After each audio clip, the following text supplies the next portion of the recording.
fantastic finish between Marshall and Louisiana.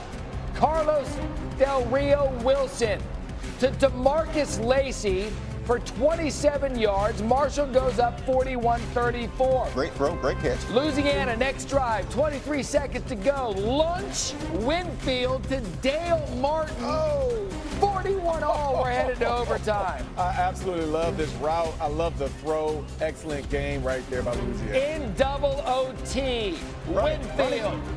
Oh, he gets in. 54 to 51, a 105-point thriller on a college football Saturday. Have the over. Right. For the ages. Could you imagine if you didn't hit that over, what that over would have been? EJ, Joey, and Matt, welcome into College Football Final, the show of record on a busy college football Saturday. Gentlemen, we talk about this all the time. Are the games going to live up to the hype? This was a big weekend coming in. No matter what. This one's going to be good. It was going to be a learning lesson, and the answer was yes, and then some. Let's start in the whiteout. Oregon, Penn State, Happy Valley. Could Penn State get over the hump? 3rd and 3. Dante Moore rolls to his right. Kenyon Sadiq, massive first down, gain of 23. It's a 3-3 game. Nothing to watch here. It's boring, no offense. And then it got real fun. But this is the point where there still wasn't anything. No, Whittington takes the handoff, gets hit hard, fumbles. Zachy Wheatley picks it up, runs the ball to midfield. Here we go. But the rest would review the play and determine that Whittington's knees were down. This was huge. It grazed the grass. Look at that. Just touched a couple blades. That's all it takes. That's all it takes. Again, 3-3 with 3 minutes left in the third. Nice Finally, a touchdown. A nice tunnel screen right there to De'Aaron Hill Jr. He gets upfield. Good throw, too, to lead him upfield well by Dante Moore. So now 10-3, start of the fourth quarter. Moore to DeCorian Moore. 29-yard gain. That was a big third down conversion. Yeah, this is honestly game over. Yep. Penn State's offense had been terrible for 3 quarters. We're getting to the fourth. If they go up 17-3, you can pack it in. And you're thinking that's going to be the case. Jordan Davidson takes it in 17-3 dunks. Yeah, that added a lot of pressure to this Penn State offense, but they actually go out and answer, fellas. You could Drew Aller get it done on the big stage. Here he finds Devontae Ross. They are right back in the game. And Drew Aller didn't have a great game, but that is a great throw. Yeah. When they needed it to get back in the game. So they hold Oregon, 4th and 1. Aller, 2 yards, first down, Penn State. Watch the clock because it was clear they were going. They knew this was their final drive of the game. 1st and goal. Aller fakes the pitch. Ross for the touchdown ties it. This is an amazing play call because truly for Oregon, they probably didn't know who had the football in this direction right there. Easy walk in. In overtime, Trevor Pena, 16 yards, 1st and goal for the Syracuse transfer. And Penn State running the football is how their offense works. It's how they score their points, run the ball. Very next play, Katron Allen for 4. Penn State grabs the lead. Look, this was the point of the football game where that offensive line for Penn State said, you know what, just follow me, big fellas, we got you. Dante Moore's turn, runs for the first down, keeps the game alive for Oregon in overtime. That was 4th and 1. Where's the ball? I don't know. Well, it's in the end zone. Oh, it's in the end zone now. Jamari Johnson ties it at 24. Let's go to the second overtime. First play from scrimmage, second OT, Moore, Gary Bryant Jr., 25-yard score. And you know what? Gary Bryant Jr. will get the credit for the touchdown, but look at the pocket presence and the maneuvering by Dante Moore to get that throw off. You have to go for 2 in the second overtime. First play for Penn State. Dylan Thieneman picks off Aller, and it's over. Wow. Man. Unbelievable finish in Happy Valley, but Oregon goes on the road and gets a classic. First road win against top 5 team since 2021. Unbelievable job, man, of our guys keeping their composure. We said this game's going to be about 1,000 cuts, right? Every cut matters. Every cut matters. And eventually, hit the jugular. That was it right there. Unbelievable focus. Our quarterback is an absolute all-star. Our team, man, special, man, special. We had tons of opportunities to win this game. There's going to be a lot to learn from it, obviously. The way college football is today, there's going to be very few teams that finish the end of the season unscathed. And we got to learn from this. We got to have a great week next week. We got to tune out all the noise. And we got to get better from this and get on a roll for the rest of the season. So. All right, here's what you need to know about James Franklin and Penn State. 4-21, that's a big one. Top 10 opponents under James Franklin. but they've lost 15 consecutive games to top 10 opponents from the Big Ten. That's the third longest active streak behind Maryland and Rutgers. So he's right, the noise is going to be loud this week. So while that was going on, simultaneously, Alabama and Georgia between the hedges turned into a classic on its own. Ty Simpson was like, you know what? This is my time to shine, especially after the Florida State loss in week 1. How about this to Ryan Williams? Perfect throw, but... Great throw. Ryan Williams. Come on, Joey. The classic trying to run before you look the ball in. Could not bring it down. A lot of game left. 3rd and goal, Simpson, Jeremy Bernard, tied strike first. Jeremy Bernard, though, has been reliable all season long to this point. Good route, good finish. That was a Georgia transfer, so he's getting one against his former team. And Isaiah Horton, it's 14-0. And Ty Simpson, those 2 throws in traffic, terrific. Gunnar Stockton comes back, though. Colby Young, wide open, 14-7.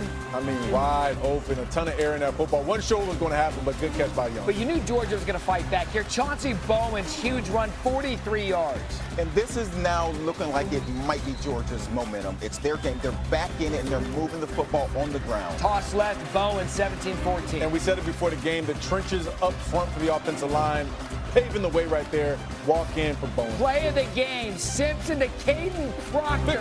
This is when you're having fun. This is when you feel like, hey, anything will work now. 6'7", 360 a meat. That's going to be on his draft tape, too. I mean, it needs to be. Oh, yeah. Simpson, you know what? I'll get this big fella. 24-14 Alabama leads at the half. Early third, same score. Alabama 43-yard field goal attempt. Oh my goodness! Oh that's a little off on that one. Oh my gosh! Wide left. Would that come back to bite?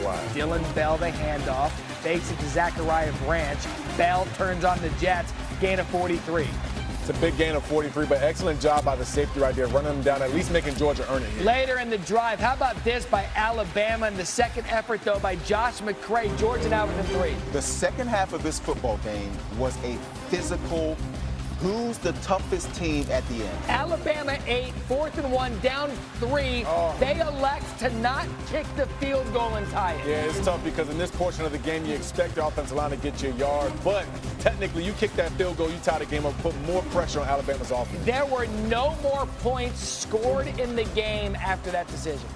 No more points. Is that Bobby? It lost in the game. Could have. Yeah, you seem bothered. Coaches all of a sudden stopped liking points. You could have tied the game. Instead, you lose by that margin, 24-21. 10 of 11 now for Alabama over the Dogs.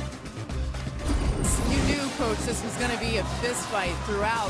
How would you describe the way that your team was able to come away with a huge win on the road? Yeah, we talked about the old school 15-round heavyweight fight, and that's what this was going to be. And just proud of the fight that these guys had. You know, we took some punches now and then, but we just kept punching back. And these guys continue to get better and better as we see today. It's a heck of a team we faced right there, especially on the road in this environment. We got to do a better job as coaches to help those players start better. It's because we're spotting people too much and not executing at a high level. Sometimes it's execution. Sometimes it's, hey, they got a good call, they got a good play called, and they out-execute us. But if I didn't think we could cover them or didn't think we could stop them, it'd be disappointing. But to do it in the second half is certainly frustrating for us. Since taking over Georgia in 2016, 7 of Kirby Smart's losses have come against the Crimson Tide. They just can't find a way to beat them. Another one goes down for the Dogs against the Tide. Let's continue in the SEC. Lane Kiffin, you remember the struggle with James Franklin, 2-11 in his career against AP top 5 opponents. So could he buck that trend against top 4 LSU, coming to town, feeling good? Garrett Nussmeier in that offense, trying to prove that they can get something going. First quarter, I mean, guys, you knew it was going to be one of those days when this tip pass to Nick Anderson off the deflection goes for a touchdown. And it's a great drive early for LSU to go down the field. A little luck at the end, but they go up 7-0, and offensively, they needed to get off to a good start. And because we hadn't seen it the prior weeks, they'd been struggling just a bit. Now 7-3 rather. Kyron Lacey makes it 10-7 Ole Miss. Yeah, a great job by Lacey going between the tackles, finding it 23 carries today, 87 yards, and that one touchdown. How about this, just before they have 18 seconds left, Trinidad Chambliss to Cade Lee for the touchdown. How about Chambliss in his third start? He looks like he's been playing quarterback for Ole Miss for a very long time. Now 17-13, Logan Diggs makes it Ole Miss 24-13. Offensive line got to get some love on that one. The right guard able to pave open a hole for Diggs to run through. 8 minutes left, same score. LSU going for it on 4th down, but look at this. Kyle Parker is tackled. Buddy extends the ball. I mean, this was a game of inches. LSU was 2 of 11 on 3rd down, so they needed to go for it on 4th. And LSU right back in it. Harrion Berry takes it in, 24-19. They would fail on the 2-point attempt. But here comes Chambliss. Can he get him the win? 3rd and 4. Steps out of bounds, short of the line. So next play, ball game's on the line right here. Look at this play call by Lane Beautiful Kiffin. play call. Smart play to get down and let's run the clock out. Daquan Wright seals it. The home team has won the last 6 in this, and Lane Kiffin gets his big win over the Tigers. Coach, a lot was made of LSU's defense headed into this game. What kind of statement did your defense make in this one?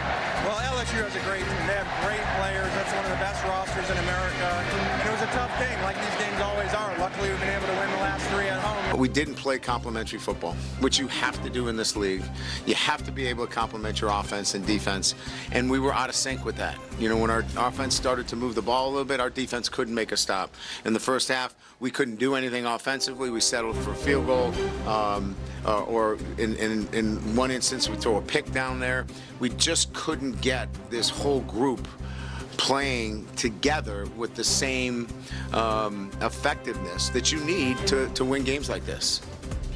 What about Trinidad Chambliss, though? We mentioned it during the highlight. His 3rd straight game with 300 passing yards, 50 rushing yards, the longest streak by an SEC player in the last 30 years. Much more on Ole Miss and Chambliss and all that coming up. But, I mean, what a Saturday. We just went through the 3 biggest games of the day, and each and every one of them lived up with the hype. I want to start back at the whiteout with Oregon and Penn State. Credit both teams for going back and forth, but in the end, it was Dante Moore and the Ducks that got it done on the road. Dante Moore's ability to move outside the pocket, guys, because Penn State did a good job getting after him. We talked about the Dennis Sutton and that pass rush that Penn State would provide. But his ability to ad-lib and keep plays alive, that's really what opened this thing up for Oregon to get back into it. It was 3 for 3 for so long in this football game. But when Dante Moore was able to get some quick runs, then some big-time throws, excellent play calls there offensively for Oregon, that gave them the edge as the game went on. Penn State scored 3 points in the first 3 quarters, 7 first downs. In the last quarter, 21 points, 8 first downs. And so you're Oregon, you're on the road in a whiteout. It's going to be a tough situation. And for them to hold on and win this game in overtime says a lot about what Oregon is. We talked all along about these 2 teams haven't played anybody, so we needed to see this matchup. I think both teams walk out of this with something, but this Oregon team, they don't play Ohio State. They don't play Michigan. So now they have the first leg up in this conference and the ability to make it to the Big Ten championship. That's right. They threw the first punch in a conference that we believe is going to come the top heavy of the teams we always talk about in the Big Ten. On the other side of the big games on Saturday, you got Alabama going on the road against Georgia. Now, here was the talk about Alabama after Florida State. Kalen DeBoer's lost the program. They're doing this, they're doing that, breaking all that garbage. Ty Simpson in one night put all that conversation aside, Joey, to let everybody know Alabama's back and one of those teams in the SEC. But let's think about Kalen DeBoer since he's been at Alabama. They finished the season losing to Oklahoma, go 9-4, miss the playoff. They go to the bowl game, lose to a Michigan team that can't throw a pass to save their life. They come into this season, they lose to Florida State early, and they didn't look good when they did it. They wanted to run him out of town.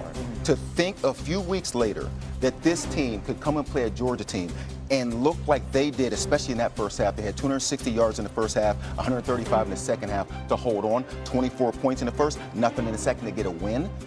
What a terrific job of getting this team prepared to get ready to go to Georgia and get a win. That's the key, Joey, to go to Georgia and play like this, but also for Ty Simpson, the poise that he showed in this football game, guys. And look, they also put more pressure on Georgia. Gunnar Stockton didn't have a great night throwing the football. They ran the football at a high clip, and we talked about that again before the game.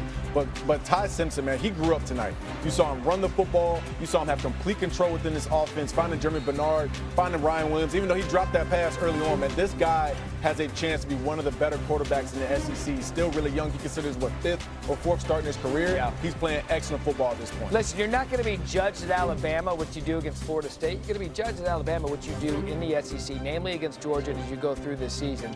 But again, Ty Simpson, Alabama, they can now put week 1 behind them. They're going to be a team to contend with in the SEC, as is Ole Miss against LSU in Trinidad Chambliss. In my book, one of the best stories in college football in the first month. He might need to be in that Heisman conversation, fellas. I don't see why not. 3 starts and 3 games over 300 yards, and he's running the football. And like I said with Ty Simpson, Chambliss has a ton of poise as well. I mean, this guy's playing like he's the full-time starter. He comes into the season as the backup. So you can't really tell. And I think for Chambliss right now, too, Lane Kiffin has a rapport with him where, hey, if the play's breaking down, he has enough speed, he has enough resourcefulness to get out of the pocket and keep the